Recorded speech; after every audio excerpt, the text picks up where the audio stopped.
मिलना है तो भैया अभी मिल सकता है।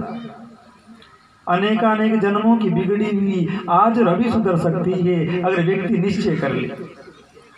लेकिन संसार के कार्य करने के निश्चय हर रोज करते हैं, आज वहां जाना है, आज ये करना है, ये खाना है, उसको ये बोलना है, पर जीव अपने कल्याण का निश्चय कभी नहीं कर पाता है कि हमें भगवान की प्राप्ति करनी है। ऐसा भी कोई काम होता है और सब काम हमको जरूरी लगते हैं और सब कामों को हम मुख्यतः भूमिका देते हैं, पर भगवान की प्राप्ति की ओर कोई ध्यान नहीं है जिसके लिए सबसे जरूरी जन्म हुआ है।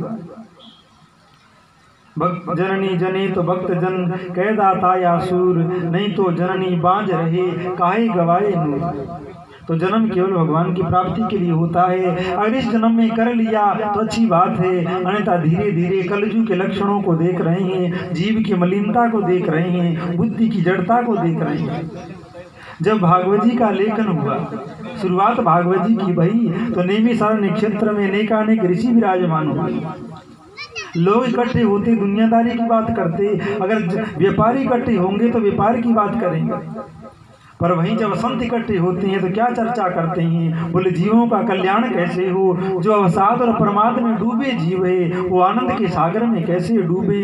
तब संतों ने निर्णय किया, किसी ने कहा यज्ञ करो, तो उसी में विद्वान और बैठे थे, उन्होंने कहा कि कलयुग में यज्ञ भी नहीं किया जा सकता है, यज्ञ की बारीकियां बहुत है, मुहूर्त देखो, अग्नि का वास देखो, जजमान को देखो। अब पंडित जी को भी मंत्रों का ज्ञान होना चाहिए, तो जजमान है उसकी भी भावना शुद्ध होनी चाहिए, तब जाकर के कहीं यज्ञ सफल होता है। अगर कहीं मंत्र की भी त्रुटि आ गई तो जिस यज्ञ का फल कल्याणकारी होता है वह मंगल हो जाता है। तो साधुओं ने कहा कि कलयुग में यज्ञ भी सार्थक नहीं है। उसके बाद किसी ने कहा तप करो, कि अगर कलयुग में कोई तप करेगा तो भगवान की प्राप्ति, भगवत प्राप्ति हो जाएगी। तब किसी संत ने कहा कि भैया कलयुगी जीव बड़ा प्रमादी होगा, तपस्या कर नहीं सकेगा। या 3 घंटे बैठने को कहते हैं, पलाथी लगा करके तो नहीं बैठा जाता, कभी एक घुटना बदलते, कभी एक घुटना बदलते, और तपस्या तो हजारों वर्ष बैठे रहने से होती। तब किसी संत ने कहा कलयुग में तप भी नहीं हो सकता। तब किसी ने कहा कि कलयुग में शास्त्रों का अध्ययन हो। फिर किसी संत ने कह दिया कि शास्त्र अनेक हैं, 4 वेद है, 18 पुराण है, 6 शास्त्र हैं, और हर एक शास्त्र की बड़ी विचित्रता है।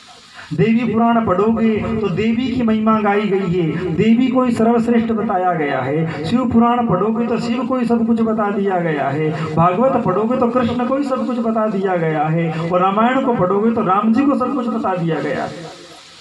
तो क्या निर्णय करोगे, किसकी भक्ति करें?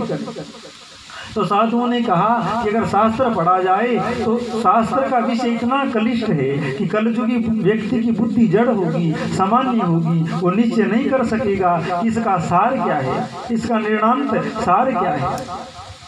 इसके बाद में उत्तरोत्तर बातें चलती गई, एक विषय उठता, दूसरा संत उस बात को बेकर के दबा देता। आखिर में चर्चा चली रही थी, उसी सभा में ज्ञान के चक्कर चूड़ामणि श्री सूत जी महाराज पधारे।